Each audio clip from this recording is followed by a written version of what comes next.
Donnant à voir la grande liberté d'esprit qui anime la bourgeoisie parisienne du XIXe siècle, Trouville possède un charme pittoresque indéniable. Mais sa force évocatrice est largement atténuée par un problème de taille. La voiture y est omniprésente, elle a grignoté l'ensemble du domaine public, elle a stérilisé la ville. L'expérience pour le flâneur est agressive, stressante. Pour l'automobiliste, elle est surtout inefficace. Confronté à cette situation, notre hypothèse est volontairement radicale. Elle est un scénario, un catalyseur de volonté plutôt qu'une image définitive. Une proposition à retourner, détourner, amender, consolider, réviser et surtout à laisser mûrir. Comme le dit Jean-Luc Godard, ce n'est pas une image juste, c'est juste une image. Mais cette hypothèse est aussi réaliste, dans le sens où le réel est en perpétuelle évolution et qu'il est toujours le produit d'une volonté. Les situations dont nous héritons, les permanences ou prétendues permanences, ont elles aussi connu un commencement. Le plus souvent, ce commencement était une rupture. Supprimer la voiture individuelle sur l'ensemble du territoire communal est un projet spatial, social et économique. C'est un projet urbain dans son sens le plus complet. En se défaisant de l'image de l'automobile comme prolongement hors de chez soi de la sphère privée, en mettant plutôt en avant sa valeur d'usage et sa complémentarité avec d'autres modes de transport, c'est la redécouverte de la ville et du vivre ensemble qui est rendue possible. Pour amorcer cette mutation, il est nécessaire d'équiper la ville. Tout en prenant en compte sa topographie ainsi que le caractère diffus de l'urbanisation de sa partie haute, l'adaptation peut être douce et les investissements mesurés. Premièrement, la réalité bâtie de la commune, constituée en couronne, permet de desservir la population trouvillaise par une boucle de transport en commun simple, lisible, donc efficace. Le Grand 8 Trouvillais. S'enroulant autour du vallon de Calenville, le donnant à voir dans la partie haute de la route d'Aguesseau, le Grand 8 Trouvillais mettra en valeur le cœur vert de la commune et l'intégrera pleinement à la géographie mentale des habitants et des touristes. Les modes de déplacement doux ou actifs seront au cœur de la solution. Vélo électrique, vélo taxi, vélo triporteur, vélo glacier, vélo facteur, vélo bus, vélo logistique, vélo libre service, etc. Seul ou à plusieurs, chargé ou non, jamais les possibilités du vélo comme mode de déplacement quotidien n'ont fait l'objet d'autant d'attention. À Trouville, il pourra être l'emblème d'un mode de vie sain, moderne et respectueux de l'environnement. Afin de favoriser la marche et la pratique du vélo, un nombre limité d'équipements est nécessaire.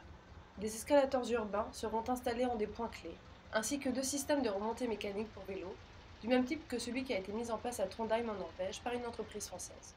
Les véhicules d'intérêt public tels que les ambulances ou les taxis circuleront, ainsi que les camionnettes de livraison. Pour les besoins ponctuels ou réguliers des résidents, et notamment ceux qui travaillent en dehors de la commune, une coopérative d'autopartage sera créée. Chaque famille pourra confier sa voiture à la coopérative. Un système d'abonnement et de réservation gérera ensuite une flotte de véhicules répartis sur l'ensemble du territoire. Pour accéder à Trouville ou la quitter avec sa propre automobile, des parkings seront installés le long du Grand 8. En partie basse, ils seront en silo et s'intégreront au tissu existant. Sur la partie haute, ce seront des parkings vergers, permettant aux automobilistes de se garer sous les pommiers. Aujourd'hui, la population de Trouville est vieillissante et l'activité économique est peu diversifiée. Or, comme le dit Alberto Magnaghi dans Le projet local, l'identité et le pouvoir d'innovation d'un lieu sont garantis par la conservation de sa complexité. Nous pensons que le cadre de vie unique de Trouville-sur-Mer et sans voiture constituera un facteur important d'attractivité auprès de jeunes ménages habitués aux aménités des centres urbains, mais désireux d'une relation plus étroite et plus quotidienne avec la nature au sein d'un voisinage actif et ouvert. Pour accueillir cette nouvelle population, il s'agira de consolider le pôle urbain d'Anceville par une densification raisonnée. Dans les lotissements pavillonnaires, il faudra retrouver l'essence de la cité-jardin, leur modèle historique, en favorisant notamment des programmes d'habitat variés dans leur forme, leur qualité et leurs échelles. Individuels, petits collectifs et collectifs. L'habitat et le travail pourront être associés par des logements ateliers ou des petits bâtiments de bureaux en coworking. Des hubs de quartier regroupant tous les services essentiels au quotidien seront installés. Ils centraliseront les commandes faites sur Internet, serviront de point de dépannage pour les produits de base ou accueilleront les AMAP, amorçant de nouveaux comportements de consommateurs. Des liaisons piétonnes seront retrouvées, longeant les existantes pour intensifier l'urbanité de l'ensemble. La zone d'emploi, aujourd'hui complètement autonome par rapport à son environnement, sera réintégrée en tirant en son sein la structure bocagère qui fait la particularité du paysage trouvillais. Le centre technique municipal sera transformé en un véritable équipement public, gérant la flotte de la coopérative d'autopartage, abritant un pôle de réparation pour les vélos et de formation à l'autorénovation énergétique. L'agriculture fruitière et l'élevage seront conservés comme composantes urbaines à part entière, construisant un paysage habité autour d'une campagne intérieure qui ne sera pas uniquement un lieu de promenade, mais un lieu vivant et productif. Sans même qu'on les aménage, de nouveaux espaces publics apparaissent. L'intervention et l'investissement de la commune sont minimes.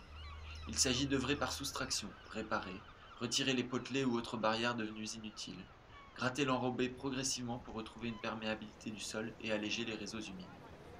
Les terrasses peuvent ensuite s'étendre et chacun circule à son aise dans une ambiance pacifiée. À l'image du pot de fleurs déposé sur son pas de porte comme un signe d'hospitalité, l'espace public et son appropriation collective sont l'expression potentielle d'un nouveau vivre ensemble. La rue ou la raquette du lotissement deviennent l'objet d'une attention partagée et de discussions entre voisins. Un projet commun prend forme dans la composition entre les différentes contraintes et volontés. Ce dialogue nécessaire amorce alors des relations de voisinage plus riches, plus ouvertes.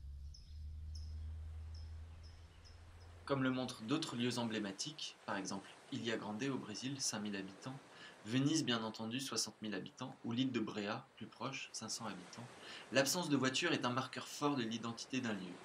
Apaisé et oxygéné, plus fluide, plus pratique, plus facile à vivre et plus saine, comme un territoire de mobilité douce et positive intégré dans un réseau de déplacement plus rapide, Trouville peut devenir à son tour emblématique au sein de la grande métropole Paris-Le Havre en capitalisant sur une nouvelle image, celle d'une île métropolitaine sans voiture, où habiter, où travailler et où partir en vacances.